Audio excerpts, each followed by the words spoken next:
একদিন হঠাৎ আমি একটা ডায়েরি আর একটা পেন নিয়ে নিজের জীবনের গল্পটা লিখতে শুরু করলাম। কিছুটা লেখার পর বুঝতে পারলাম জীবনের গল্পটা লেখা এতটাও সহজ নয়।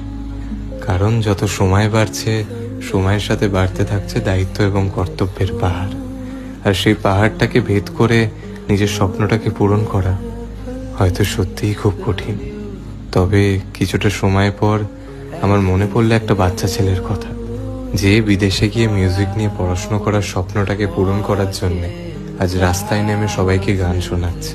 আর তারপরে রিয়েলাইজ করলাম, গিভ আপ করার আগে একবার চেষ্টা করে দেখি। তাই আবারও ডায়েরির এক নতুন পাতা থেকে জীবনের বাকি গল্পটা লিখতে শুরু করে দিলাম।